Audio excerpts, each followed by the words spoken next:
Invitarlos a abrir sus Biblias en Juan capítulo 7.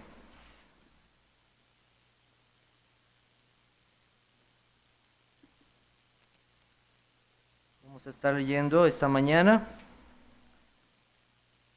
de los versos 14 hasta el 24. Evangelio según San Juan capítulo 7, versículos del 14 al 24. Dice así la palabra del Señor: mas a la mitad de la fiesta subió Jesús al templo y enseñaba. Y se maravillaban los judíos diciendo: ¿Cómo sabe este letras sin haber estudiado? Jesús le respondió y dijo: mi doctrina no es mía, sino de aquel que me envió. El que quiera hacer la voluntad de Dios conocerá si la doctrina es de Dios o si yo hablo por mi propia cuenta. El que habla por su propia cuenta, su propia gloria busca. Pero el que busca la gloria del que le envió, este es verdadero y no hay en él injusticia. ¿No os dio Moisés la ley y ninguno de vosotros cumple la ley? ¿Por qué procuráis matarme? Respondió la multitud y dijo: demonio tiene, ¿quién procura matarte? Jesús respondió y les dijo: una obra hice y todos os maravilláis. Por cierto, Moisés os dio la circuncisión, no porque sea de Moisés, sino de los padres. Y en el día de reposo circuncidáis al hombre. Si recibe el hombre la circuncisión en el día de reposo, para que la ley de Moisés no sea quebrantada, ¿os enojáis conmigo porque en el día de reposo sané completamente a un hombre? No juzguéis según las apariencias, sino juzgad con justo juicio. No solo las señales de Cristo son gloriosas, sino también sus palabras. Todo apunta a Jesús como el Hijo de Dios, el Cristo que fue prometido en las Escrituras. Jesús ha llegado a la fiesta de los tabernáculos, una fiesta que duraba 7 días. Jesús llega a la mitad de la fiesta, tal vez al tercer o cuarto día. Esta fiesta era una fiesta alegre en medio del pueblo de Israel. El pueblo de Israel recordaba cómo Dios, después de que los sacó del pueblo de Egipto, los llevó al desierto y ahí los cuidó. Proveyó para ellos, proveyó pan y proveyó agua. Nada les faltó al pueblo de Israel. Entonces Dios estableció esta fiesta como un recordatorio para las siguientes generaciones. El pueblo hacía enramadas, o sea, cogía ramas y hacía como especies de cabañas y habitaba en ellos por 7 días, recordando el cuidado de Dios por ellos. Ahí en medio del pueblo, en medio de la ciudad, también se hacían otras celebraciones. Se hacían sacrificios, se hacían libaciones. Se gozaba el pueblo en escuchar la palabra de Dios, y todo ello en medio de una gran alegría, un gran gozo. Se le llamaba a esta fiesta de los tabernáculos la fiesta, porque era algo realmente especial donde todo el pueblo iba. Cristo había demorado en llegar. Cristo no había querido encontrarse directamente con los judíos. Estamos hablando de los líderes religiosos, sino que Él había esperado el momento oportuno para llegar a esa festividad. Lo maravilloso de todo esto es que aquel que proveyó para Israel, su pueblo, en el desierto, estaba ahí ese día. Aquel que les dio el maná del cielo, aquel que sacó agua de la roca, estaba ahí. Estaba ese día ahí. Y no creían en Él. Ya el Señor había hecho algo maravilloso en medio del pueblo, recordamos. Tiempo atrás había alimentado al pueblo con pan. Muchos fueron alimentados por la bondad del Señor. Y ahora aquel que es el verdadero proveedor de nuestras almas, el pan del cielo, estaba ahí con aquellos hombres.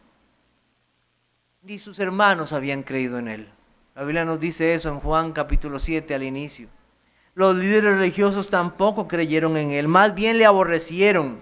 Y al aborrecer a Cristo, ¿a quién más aborrecieron? A su Padre. aborrecieron a su padre. El odio de los judíos fue creciendo de modo que buscaron matarle. Y en este capítulo veremos un mayor incremento de ese rechazo y odio con el fin de asesinarlo. Pero, como ya sabemos, no había llegado su hora. No podían nada contra Cristo hasta que fuera el momento indicado desde la eternidad. Esta mañana entonces el título del mensaje es Cristo en el templo y su gloriosa enseñanza. Veremos 4 cosas: la verdadera doctrina da gloria al Padre, la relación entre doctrina y la obediencia, la mala doctrina de los judíos sobre el día de reposo y los resultados de una mala doctrina. La verdadera doctrina da gloria al Padre.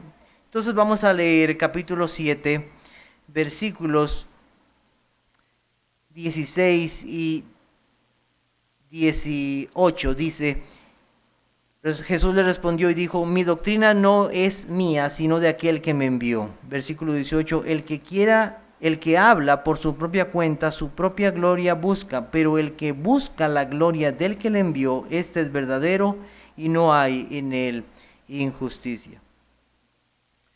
Cristo, como les dije, ha evitado una confrontación directa con los judíos. La gente le busca, pero no le busca sinceramente. No le busca porque es el verdadero rey. Le buscan nada más por intereses, por alimentarse, le buscaban nada más físicamente. Otros estaban buscándole para ver qué iba a pasar cuando Cristo se encontrara con los líderes religiosos. Querían saber qué iba a pasar en ese momento. Tenían cierta expectación. Estaban asombrados de todo lo que se oía y se decía acerca de Cristo, pero su deseo de conocer y de buscar a Cristo no era para creer en Él. Aún así, a la mitad de la fiesta, Cristo llega al templo y lo que Él hace es leer las Escrituras y explicar las Escrituras. Jesús comienza a enseñar la palabra, las Escrituras, sin haber pasado por ninguna escuela rabínica. O sea, de los maestros religiosos de aquel momento, sin haber estado a los pies de los intelectuales de aquel tiempo. Y Cristo les enseñaba de una manera como nadie había enseñado. La Biblia nos dice en Mateo 7:29, leo para ustedes: porque les enseñaba como quien tiene autoridad y no como los escribas. La autoridad de Cristo al enseñar era algo que penetraba el corazón y la mente. ¿Por qué? Porque daba en el punto exacto de lo que es la palabra de Dios. Hacía la interpretación, la exégesis de lo que verdaderamente es la palabra de Dios. Más adelante los judíos, o sea, estos religiosos, mandan a capturar a Cristo, mandan a agarrarlo, ahí mismo en el capítulo 7. Y entonces cuando los alguaciles, o sea, los oficiales, llegan a capturar a Cristo, ellos se paran, se frenan y dicen: jamás hombre alguno ha hablado como este hombre. Imagínense el poder de sus palabras.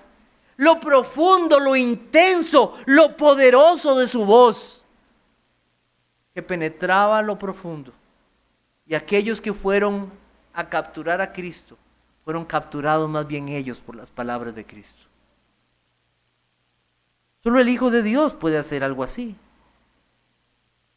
En Deuteronomio 18:18 dice: profeta le levantaré de en medio de sus hermanos como tú, y pondré mis palabras en su boca, y él les hablará todo lo que yo le mandare. ¿De quién estaba hablando?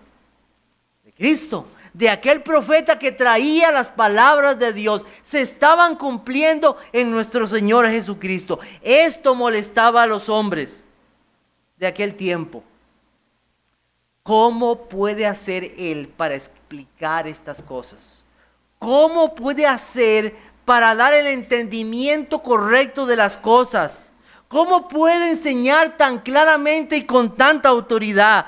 ¿Cómo puede decir cosas que ni nosotros mismos comprendemos? ¿Cómo puede hacerlo?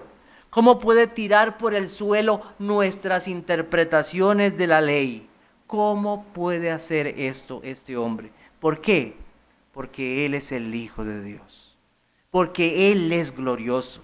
Cristo a los 12 años estuvo en el templo y hacía preguntas que los líderes religiosos se quedaban como, ¿qué es esto? ¿Cómo puede preguntar? ¿Cómo puede hacer estas afirmaciones? ¿Cómo puede? ¿Por qué? Porque es el Hijo de Dios. No era un niño como los demás, estaba lleno del Espíritu Santo en su plenitud. Su mente y su corazón estaban totalmente conectados con la voluntad del Padre. Los hombres no recibieron con humildad la enseñanza, sino con orgullo. Aunque esta enseñanza era clara y verdadera, para ellos era confrontativa y no aceptada. ¿Por qué? Porque no viene de nuestros líderes. Viene de este Galileo. ¿Qué bueno ha salido de Galilea? Nada, decían ellos. Y este nos viene a enseñar, este hombre sin letras. Eso es algo que nos recuerda, algo que aplica a nuestros días. Que las personas son muy propensas a calificar a ignorantes, a otros que están en desacuerdo con sus interpretaciones religiosas, aunque sean la verdad. Usted es un ignorante. Usted no sabe. ¿Por qué? ¿Porque acaso no pasé por el seminario que usted pasó? ¿O porque acaso no estuve en la educación que usted tuvo? Por eso me llamas ignorante. Pero Cristo es el Dios verdadero. Sus palabras y sus claras enseñanzas confrontaban a los hombres. Por eso, cuando nosotros hablamos a los hombres, aquellos que se dicen siervos de Dios, aquellos que conocen la verdad de Dios, no debemos usar nuestras experiencias para enseñar a los hombres. Nosotros debemos usar la única regla de fe y práctica, que es la palabra de Dios.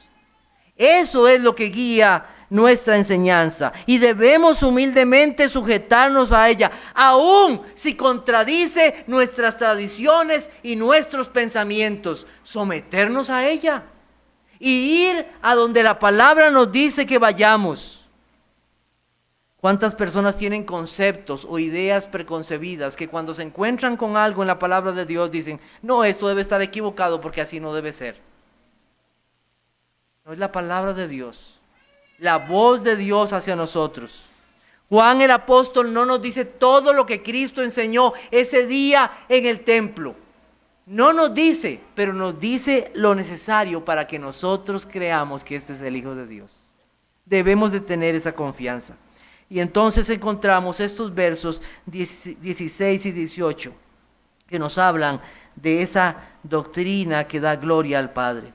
Una y otra vez, Cristo hace referencia a que Él quiere hacer la voluntad del Padre, quiere honrar al Padre en todo lo que Él hace, porque para esto vino.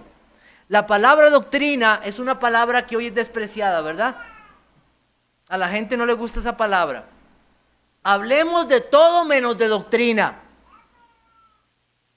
Hablemos de cualquier cosa, pero no hablemos de doctrina. Pero es importante la doctrina. Es necesaria para nuestras vidas la verdadera doctrina que viene de Dios y que tenemos en la palabra del Señor. Con esto las personas quieren alejarse de un verdadero fundamento. Si en este edificio yo comenzara a quitar columnas y comenzara a cortar, a hacer cortes en esas piezas de metal,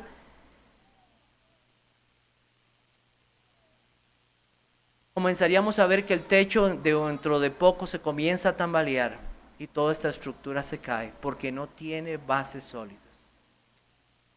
¿Cuántas personas y creyentes piensan que pueden mantenerse en la vida cristiana sin una verdadera enseñanza bíblica? Es necesaria para nuestras vidas. Quieren que los hombres sean salvos. Y entonces meten técnicas, meten ideas, meten sus propios pensamientos del mundo. Cuando la Biblia nos manda a meditar y a enseñar la doctrina para que los hombres sean salvos. pues haciendo esto te salvarás a ti mismo y a los que te escuchen, dice la palabra de Dios. Es necesaria la doctrina. No podemos ser salvos sin ella. La doctrina de Cristo nos lleva a Él mismo. Cuando Cristo dijo que su doctrina no era suya, en este pasaje que vemos en el versículo 16, mi doctrina no es mía. Debemos tener cuidado al interpretar este pasaje. No debemos interpretar que hay una diferencia entre Cristo y su Padre en la enseñanza, o que Cristo no tenía autoridad en sí mismo para enseñar. Cristo es Dios. Lo que Cristo da a entender es que lo que Él está diciendo con esta frase, mi doctrina no es mía, es que hay una unión inseparable entre lo que Él enseñaba y lo que el Padre le había enviado a decir. En Juan capítulo 5 versículo 30 dice, no puedo yo hacer nada por mí mismo, según oigo, así juzgo, y mi juicio es justo, porque no busco mi voluntad, sino la voluntad del que me envió, la del Padre. O también Juan 12, 49 y 50. Porque yo no he hablado por mi propia cuenta, el Padre que me envió, Él me dio mandamiento de lo que he de decir y de lo que he de hablar. Y sé que su mandamiento es vida eterna. Así pues, lo que yo hablo, lo hablo como el Padre me lo ha dicho. Hay una completa unión inseparable entre la voluntad del Padre y la voluntad del Hijo. Eso es lo que Cristo da a entender con esa frase. En oposición a lo que los líderes religiosos enseñaban como mandamientos de hombres. Eran de ellos, no eran mandamientos de Dios. Cristo enseña lo que viene del Padre. Cristo no buscó su propia exaltación, su fama, sino que Él buscó la gloria del Padre. Cuando le querían hacer rey, ¿qué hizo Cristo? Se fue al monte a orar y huyó de los hombres. No buscó que su nombre fuera reconocido entre los líderes de aquel tiempo. No se paró en las calles para orar y ser escuchado por todos. Jesús buscó la gloria, la exaltación, la alabanza y la honra de su Padre Celestial. Eso es lo que Él buscó. Cristo, siendo el Hijo de Dios, no buscó ser reconocido, sino que sufrió la cruz por el gozo puesto delante de Él, dice la Biblia. ¿Quién sufre afrentas por causa de otro? ¿Quién desea ser perseguido por causa de otro? ¿Quién desea presentarse ante aquellos que le desean de matar para que otro sea exaltado? El que esto hace tiene que estar convencido completamente de que es enviado por alguien que es verdadero, y ese que es verdadero es el Padre. No hay en Él injusticia como no la hay en el Hijo. ¿Por qué razón habría de sufrir por la mentira o por el engaño? Jamás. Cristo sufriría por la voluntad y la verdad de su Padre. En Él no hay injusticia. No hay razón nunca para dudar del Señor. No hay razón para no seguirle. No hay razón para no creer en Él. El verdadero mensajero de Dios, aquel que es honrado y recto, no busca su gloria, sino la gloria del Padre. No buscará ser reconocido, ni tendrá una falsa apariencia de piedad, sino que verdaderamente estará alegre, gozoso. Se sentirá tan feliz de que aquel, el Padre, sea honrado.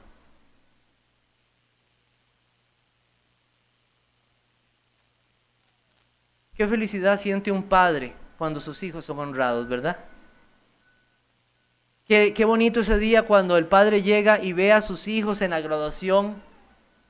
Él está ahí sentado y ve a su hijo puesto con su traje especial, recibiendo el título y gozoso de que él es exaltado, de que aquel está siendo exaltado, aunque él le dio todas las cosas, de que es exaltado. Cristo no buscó su propia gloria, sino la gloria del Padre. Cristo es el verdadero mensajero, nos trajo las palabras del Padre, sin error, sin alteración. Su palabra, su vida, sus mandamientos rectos y justos. Escucharlo, no con los oídos físicos, sino con los oídos del corazón. Esto es algo que solamente puede ser dado por la gracia de Dios. Considerar la gloria del Hijo y del Padre es algo realmente profundo. La gloria del Padre. Nosotros hablamos muchas veces de la gloria. Dar la gloria a Dios no es, como muchos predicadores hacen, en medio de la predicación estar diciendo cada rato gloria a Dios. Eso no es dar la gloria a Dios. La gloria a Dios es algo realmente pesado y profundo. Es considerar quién es Dios y sus atributos en toda su majestad. Aquel que habita en luz inaccesible. Aquel a cual los hombres no pueden ver directamente, a no ser por medio de Cristo. Aquel que los hombres, al estar delante de Él, caen rendidos. Considerar la gloria de Dios es algo realmente profundo. Cristo pudo dar la gloria a su Padre, porque Él es el Hijo de Dios. Nosotros somos seres humanos, y el más grande de los hombres de Dios, el mejor de los predicadores. Piensen en uno de esos predicadores grandes, poderosos, que la gente al oírlo decía, el poder de Dios está en él. Piensen en uno de ellos. Él es un pecador. Al final es un pecador. Y aunque trate con todo su ser de dar la gloria a Dios, siempre fallará. Y fallamos. Pero Cristo no falló en dar la gloria a Dios. Todo lo que hizo y lo que dijo fue perfecto. Fue justo, fue verdadero. Él dio la gloria al Padre. Este es mi Hijo amado y en Él tengo complacencia. Jesucristo. Y nosotros nos debemos de maravillar de estas cosas. Su doctrina. Así como nos maravillamos de las señales de Cristo, de sus milagros, debemos de maravillarnos de la doctrina enseñada del Hijo de Dios.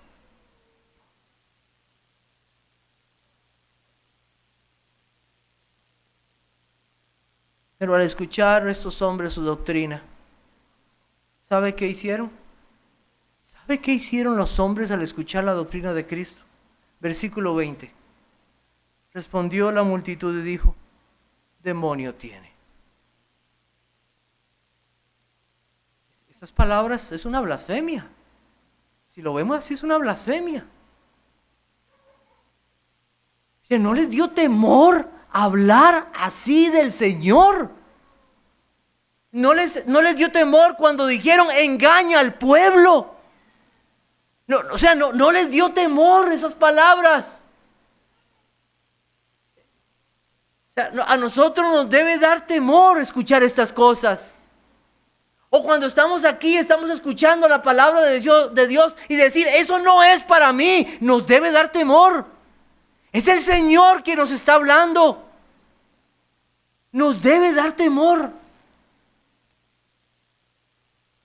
Porque hoy, por la gracia de Dios, estamos escuchando las palabras de Cristo. Estamos escuchando su voz. Son palabras santas, verdaderas y justas para nuestras vidas.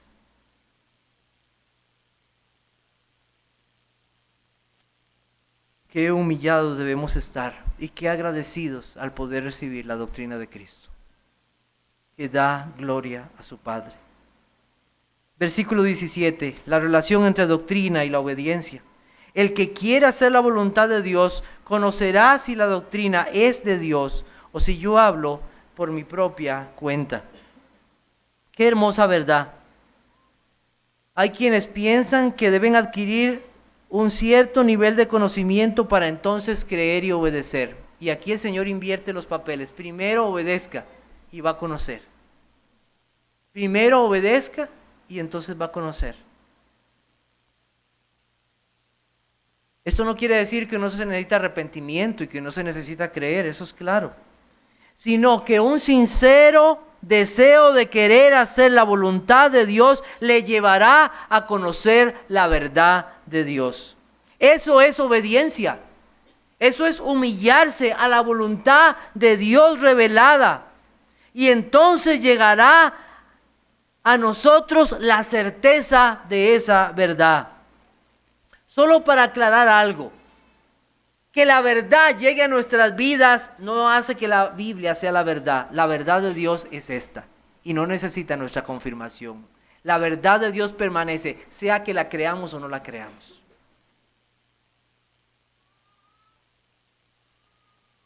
Pero qué interesante eso. La verdad aplicada a nuestros corazones inicia por un rendirse a la voluntad de Dios. En Mateo 7:21 dice, no todo el que me dice Señor, Señor entrará en el reino de los cielos, sino el que hace la voluntad de mi Padre que está en los cielos. Eso nos debe hacer, debe pensar.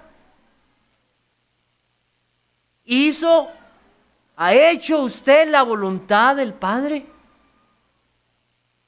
La voluntad nos habla de los deseos, de una actividad que se dispone a obedecer. Muchas veces nos damos cuenta en nuestro alrededor que las cosas no se realizan, no por falta de recursos, no por falta de conocimiento, sino por falta de voluntad. Lo sabe, tiene los recursos, pero sencillamente no quiere hacerlo. El niño lo sabe, tiene las capacidades para hacerlo, porque no es que no pueda hacerlo, pero simple y sencillamente dice en su corazón, no quiero hacerlo, papá. No quiero hacerlo, mamá.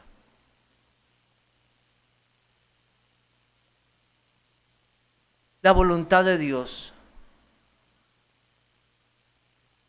se opone a nuestra propia voluntad, porque nuestra voluntad dice, yo quiero hacer lo que yo quiero.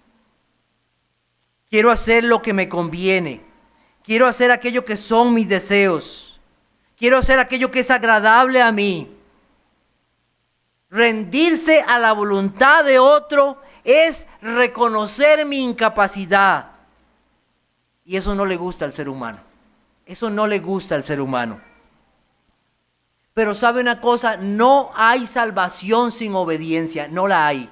Dice Hebreos 5:9, y habiendo sido perfeccionado, vino a ser autor de eterna salvación para todos los que le obedecen. Vino a ser autor de eterna salvación para los que le obedecen. No hay salvación sin obediencia a Cristo, no la hay. Dice Juan Carlos Rail, comentarista bíblico, sobre este pasaje en Juan 7.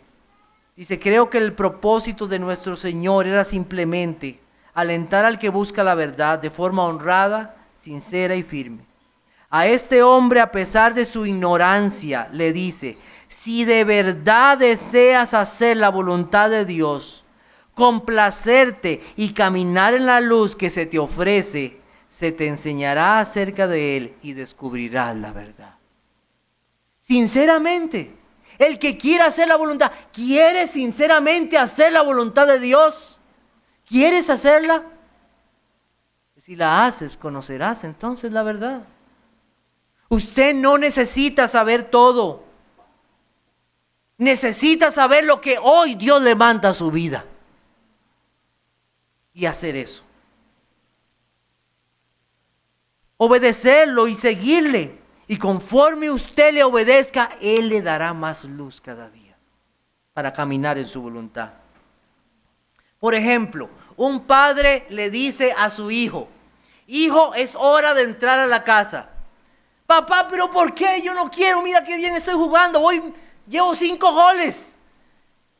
Entre ya, este es el momento de entrar, venga. Bueno, ese niño obedece a su padre, no entiende muy bien. Pocos minutos después comienza una tormenta terrible.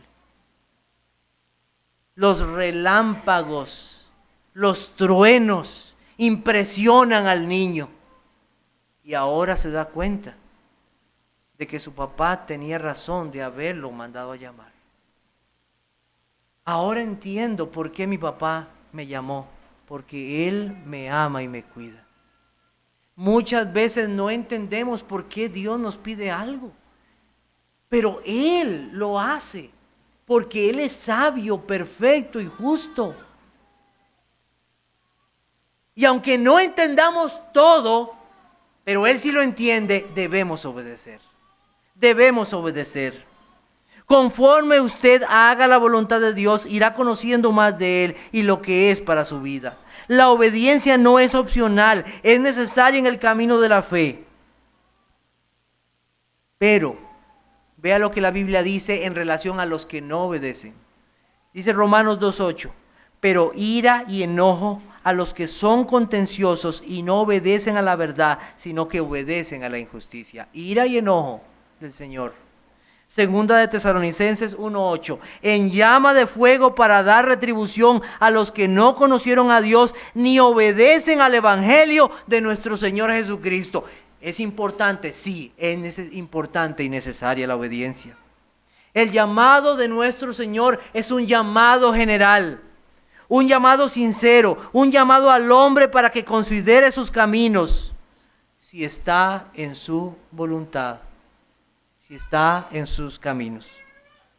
Aquellos que escucharon estas palabras debieron haber preguntado, ¿verdaderamente estamos haciendo la voluntad del Señor? ¿Verdaderamente? ¿Estoy siendo sincero o simplemente estoy haciendo lo que me conviene y no lo que Dios me pide? Pero ellos no se preguntaron acerca de esto. Sus corazones y sus mentes estaban nublados. En tercer lugar, la mala doctrina de los judíos sobre el día de reposo. En medio de todo lo que está sucediendo, en medio de las palabras y la enseñanza de Cristo, Cristo les hace ver a ellos su mala enseñanza, su mal entendimiento de las Escrituras. Cristo había sanado a un hombre en el día de reposo. Vamos a buscar Juan capítulo 5, unas hojas atrás. Juan capítulo 5, versículos del 5 al 9. Y había allí un hombre que hacía 38 años que estaba enfermo. Cuando Jesús lo vio acostado y supo que llevaba ya mucho tiempo así, le dijo, ¿quieres ser sano? Señor, le respondió el enfermo, no tengo quien me meta en el estanque cuando se agita el agua, y entre tanto que yo voy, otro desciende antes que yo. Jesús le dijo, levántate, toma tu lecho y anda. Y al instante aquel hombre fue sanado, y tomó su lecho y anduvo, y era día de reposo aquel día. Esto causó enojo entre los líderes religiosos. La Biblia dice que ellos estaban maravillados de que Cristo hubiera hecho esto, pero no estaban maravillados positivamente diciendo, uy, gloria a Dios que es Señor. No, estaban maravillados de que Cristo lo hizo porque estaba en oposición a lo que ellos pensaban del día de reposo.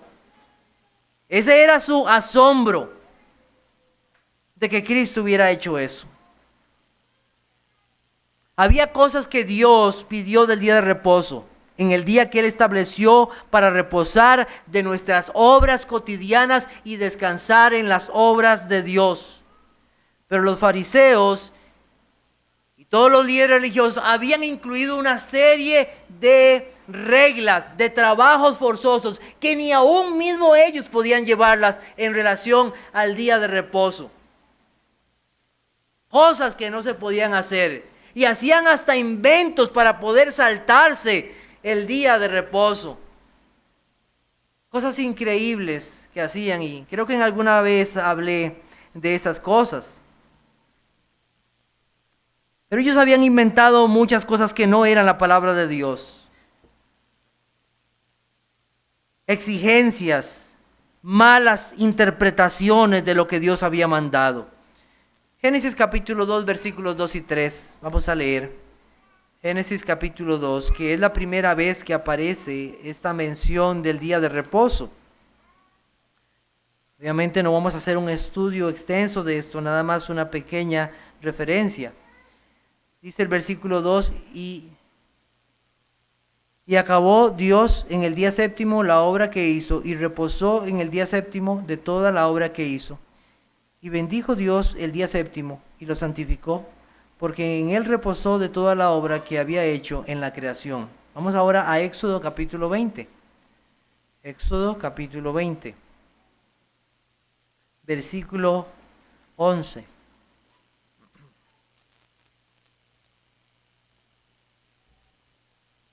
Porque en 6 días hizo Jehová los cielos y la tierra, el mar y todas las cosas que en ellos hay. Y reposó en el séptimo día. Por tanto Jehová bendijo el día de reposo y lo santificó. Vamos a buscar también otro pasaje en Marcos capítulo 2, versículos 27 y 28. Marcos capítulo 2, versículos 27 y 28. También les dijo, el día de reposo fue hecho por causa del hombre, y no el hombre por causa del día de reposo. Por tanto, el Hijo del Hombre es Señor aún del día de reposo. Con estos 3 pasajes que hemos leído, hay varias cosas claras. El día de reposo fue establecido desde la creación. Dios lo apartó y lo santificó, lo bendijo ese día. Un día especial para que el hombre se gozara en las obras de Dios, en esa nueva creación que Dios había hecho, como hoy nos gozamos en la creación de una nueva vida en Cristo Jesús. Fue establecido por Dios. Los hombres conocían antes de la entrega de la ley que esto debía ser hecho. Guardar el día de reposo. En el Sinaí Dios dio esta ley a Moisés y la entregó al pueblo, y el hombre sabía que debía apartar un día de toda la semana para adorar a Dios como Él lo pide. Y el Señor Jesucristo nos dice aún algo más. Este pasaje que leímos en Marcos fue hecho por causa del hombre, fue hecho para beneficio del hombre, para que el hombre exalte al Señor y se goce en las obras de Dios y pueda descansar de sus obras cotidianas para trabajar y honrar y servir a Dios en su día. Fue hecho para el hombre en ese sentido. Las obras de necesidad y de misericordia no tienen una restricción en el día de reposo. Más bien son agradables a Dios junto con la adoración que se le debe a Él en este día. Y Cristo, como dueño de este día, en un día de reposo hace algo maravilloso. ¿Qué hace? Sana a un hombre que tenía 38 años de estar postrado. No lo sanó a medias, no necesitó ir a rehabilitación, lo sanó completamente. No dejó nada, Él lo arregló totalmente. Y entre las primeras cosas que hizo ese hombre cuando estuvo sano, ¿sabe qué fue? Fue ir al templo. Aquello que no había podido hacer por tantos años, ese día, cuando fue sanado, fue adorar a Dios. Nos debe hacer pensar que aquellos que son sanados por Cristo, lo primero que deben es ir y buscar el pueblo de Dios para adorar a Dios. Pero este hombre fue sanado. Y los judíos no podían ver eso. No podían ver esa gran sanación. No podían ver esa señal que había sido hecha. No lo podían ver. ¿Qué veían ellos? Cristo quebrantó el día de reposo. Entonces Cristo les confronta con otra realidad. ¿Ustedes creen que yo hice mal? Quiero que consideren lo que ustedes hacen. Quiero que consideren lo que ustedes hacen en el día del Señor. Vamos a buscar Génesis 17:12. Génesis 17:12.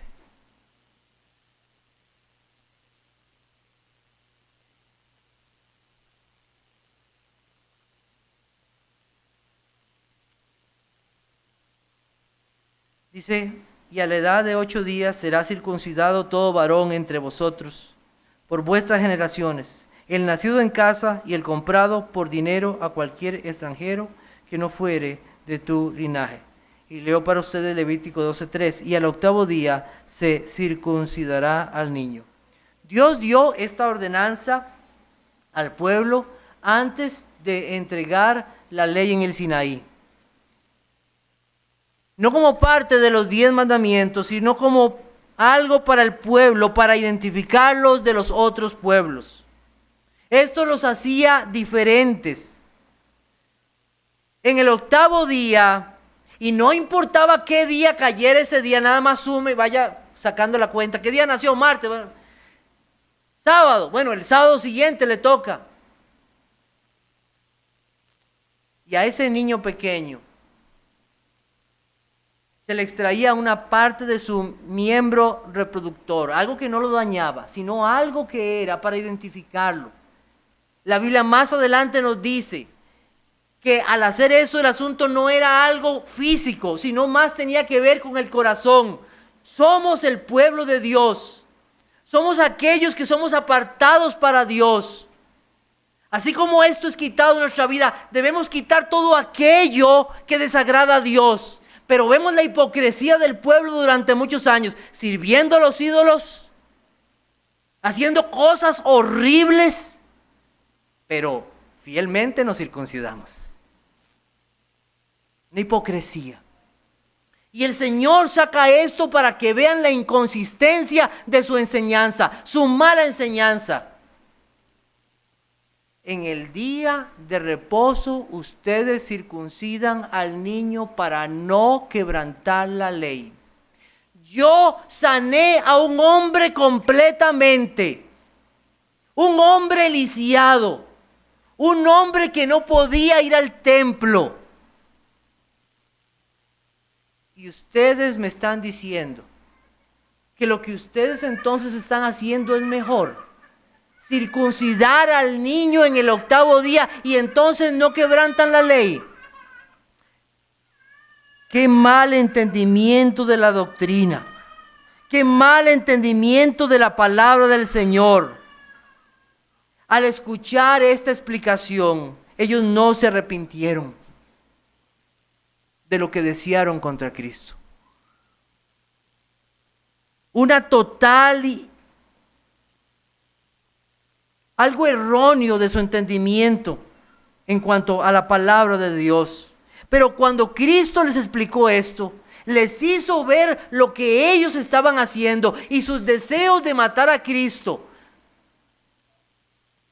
por algo que obviamente el Señor hizo correctamente, misericordia en el día de reposo, una obra que era necesaria.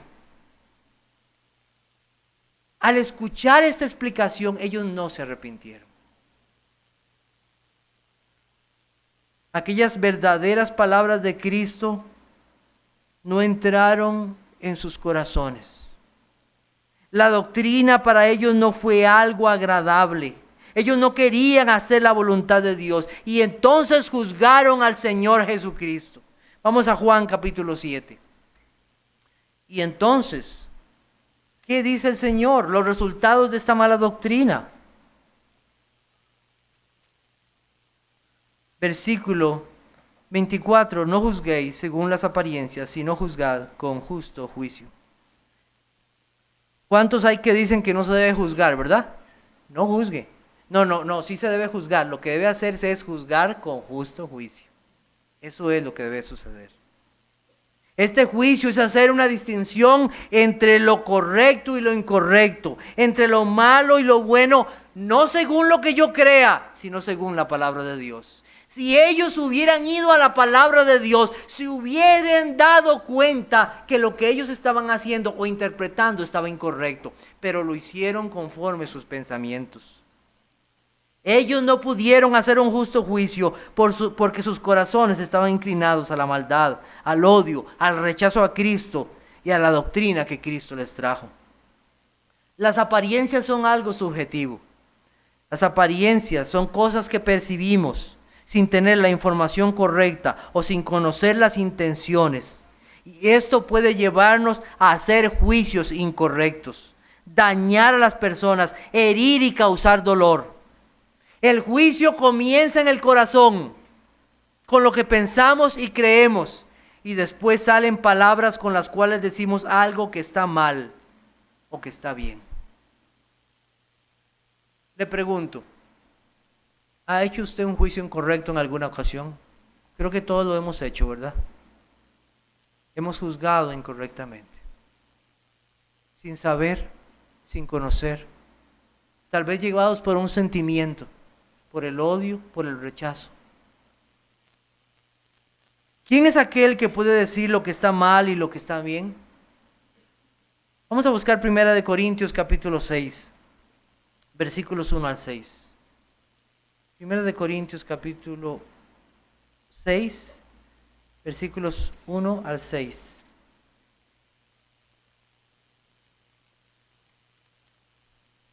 Dice así el apóstol Pablo a la iglesia de Corinto: ¿Osa alguno de vosotros, cuando tiene algo contra otro, ir a juicio delante de los injustos y no delante de los santos? ¿O no sabéis que los santos han de juzgar al mundo? Y si el mundo ha de ser juzgado por vosotros, ¿sois indignos de juzgar cosas muy pequeñas? ¿O no sabéis que hemos de juzgar a los ángeles? ¿Cuánto más las cosas de esta vida? Sí, pues, tenéis juicio sobre cosas de esta vida, ponéis para juzgar a los que son de menor estima en la iglesia. Para vergüenza lo digo. Pues ¿qué? ¿No hay entre vosotros sabio? ¿No hay aún uno que pueda juzgar entre sus hermanos?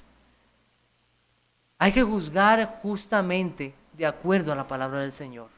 No por nuestros intereses, no por nuestras inclinaciones, sino por la palabra de Dios. Y esto es algo que Pablo le dice a la iglesia. ¿Por qué llevan estos asuntos a que otro sea juzgado? ¿No hay sabio entre ustedes? ¿No hay alguien que pueda pedir sabiduría de Dios para juzgar estas cosas?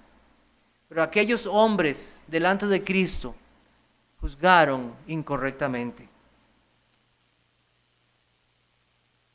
No debe ser nuestros pensamientos, sino los pensamientos de Dios lo que nos debe llevar a juzgar correctamente, para determinar lo justo y lo injusto. No es nuestra experiencia o nuestra conveniencia. Dice Juan Carlos Ray al respecto de juzgar: un trozo de piedra puede estar cubierto de papel de estaño y tener un aspecto brillante. Una pepita de oro puede estar cubierta de suciedad y parecer un desecho.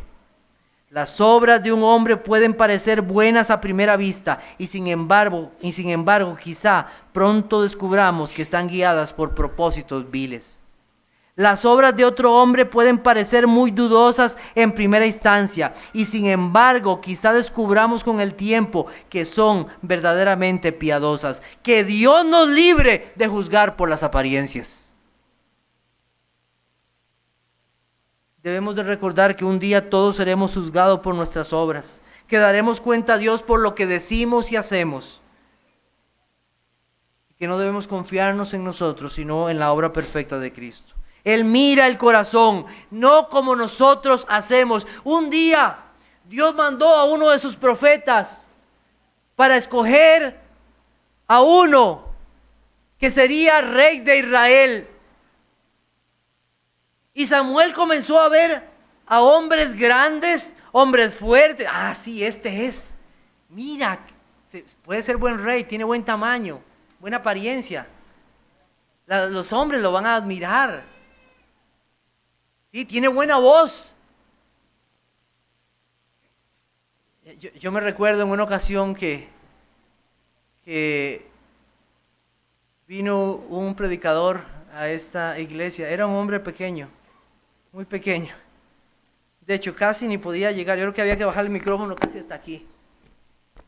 Y alguien hubiera dicho, bueno, qué hombre, ¿verdad? Fue hace muchos años.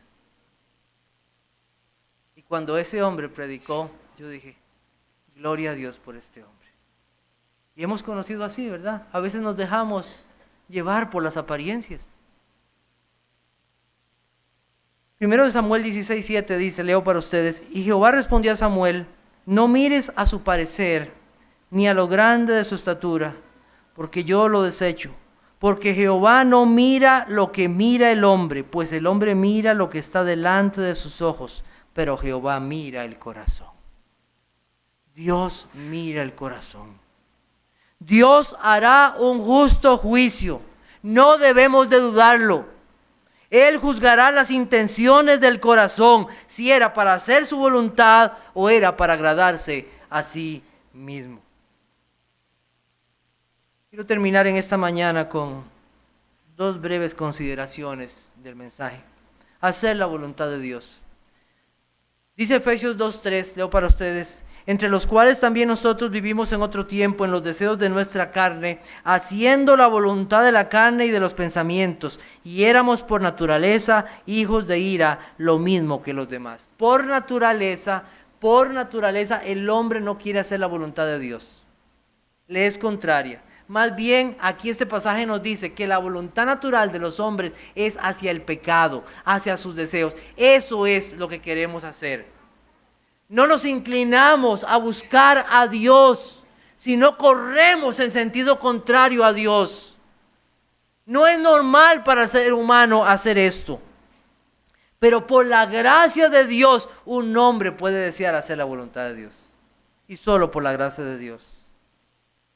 Dice la Biblia, porque Dios es el que en vosotros produce así el querer como el hacer por su buena voluntad. Querer hacer la voluntad de Dios es una gracia de Dios. Es una gracia de Dios.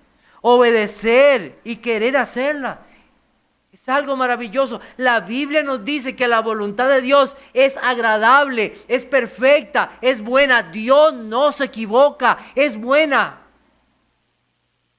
El apóstol Pablo decía a los colosenses, por lo cual también nosotros, desde el día que lo oímos, no cesamos de orar por vosotros y de pedir que seáis llenos de conocimiento de su voluntad en toda sabiduría e inteligencia espiritual. ¿Qué oración puede ser esta para nuestras vidas? Oh Señor, ayúdame a hacer tu voluntad. Ayúdame a querer hacer tu voluntad. Aunque no entiendo lo que me pides y por qué me lo pides, ayúdame a hacer tu voluntad. Esa es una buena oración para nuestras vidas.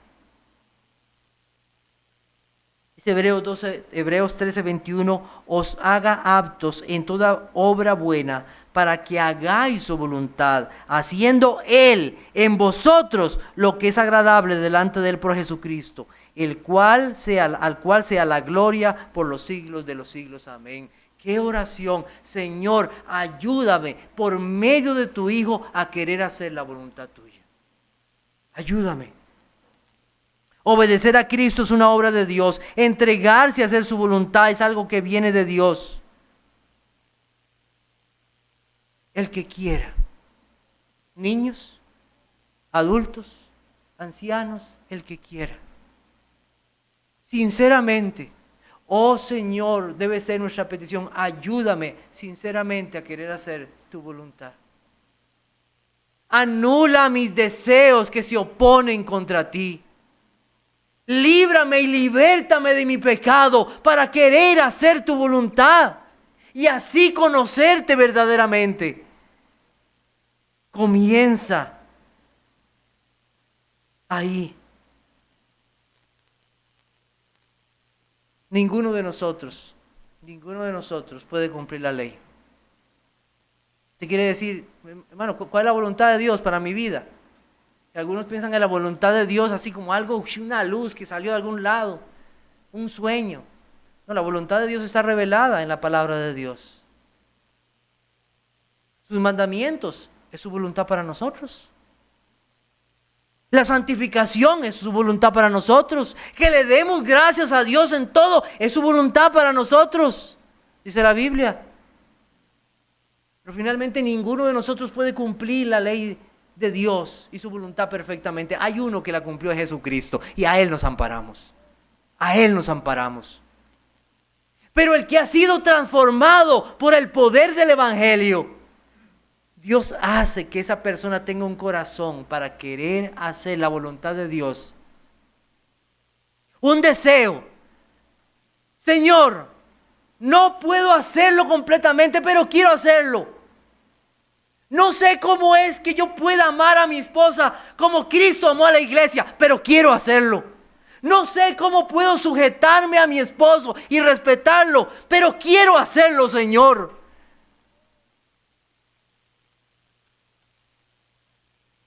Señor, ayúdame a querer venir todos los domingos para adorar tu nombre. Me es difícil, pero ayúdame, Señor, para que tu voluntad sea mi voluntad en mi vida.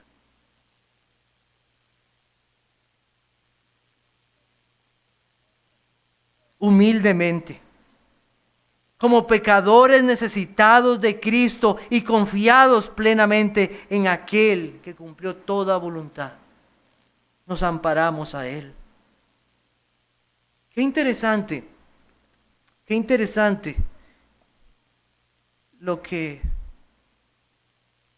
aprendimos en esta mañana.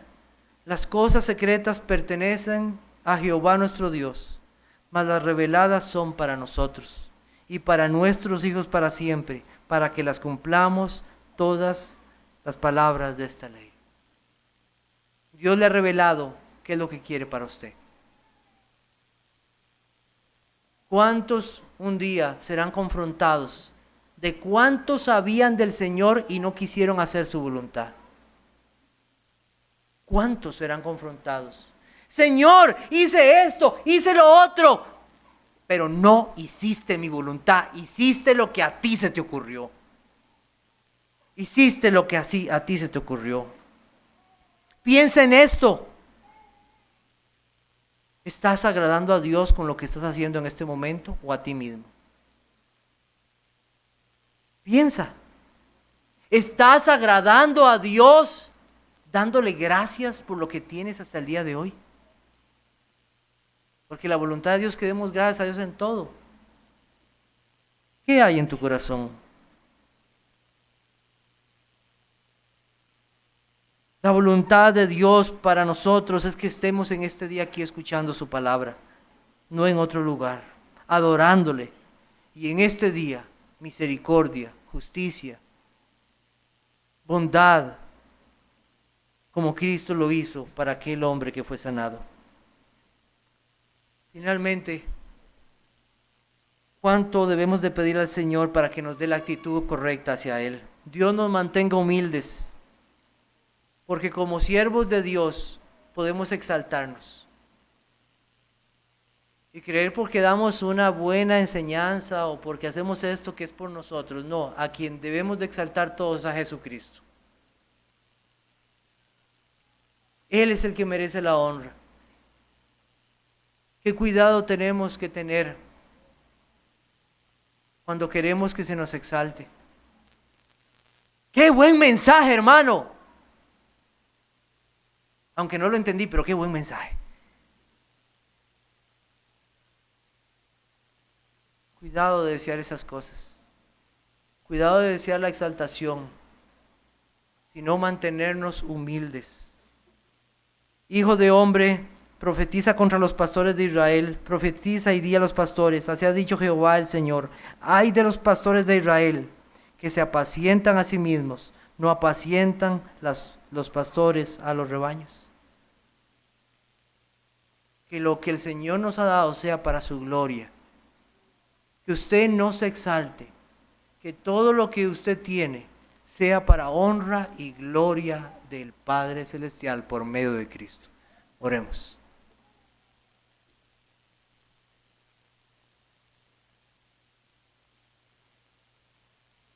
Señor, te damos gracias en esta mañana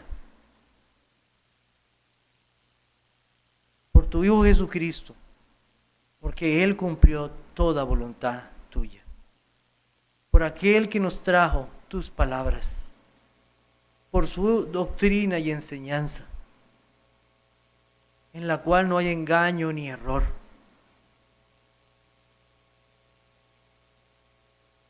¿Cuántas veces, Señor, hemos pecado sabiendo que es tu voluntad para nuestras vidas y la hemos ignorado? ¿Cuántas veces hemos pensado que necesitamos más conocimiento y no hemos reconocido que lo que pasa en nuestras vidas es que no queremos ser obedientes? Perdónanos, Señor. Oh Dios, pedimos tu gracia para que obedientemente obedezcamos lo que tú nos mandas. Que humildemente nos abracemos a tu voluntad porque es buena, perfecta, justa, santa. Líbranos, Señor, de juzgar las cosas solo por las apariencias. Ayúdanos, Señor, a juzgar correctamente. Danos, Señor, el entendimiento correcto. Y que en todo tu nombre sea exaltado y glorificado. Líbranos de exaltarnos a nosotros mismos y no exaltarte por medio de tu Hijo Jesucristo. Te damos gracias, Señor, ahora, porque también nos permitirás ver cómo tú has obrado en la vida de hombres y mujeres para tu gloria. Y con esta señal del bautismo, ellos también quieren adorar tu nombre. Te damos gracias por ese deseo de hacer tu voluntad, de obedientemente ser bautizados. Bendícele, Señor. Lo pedimos en tu Jesucristo. Amén.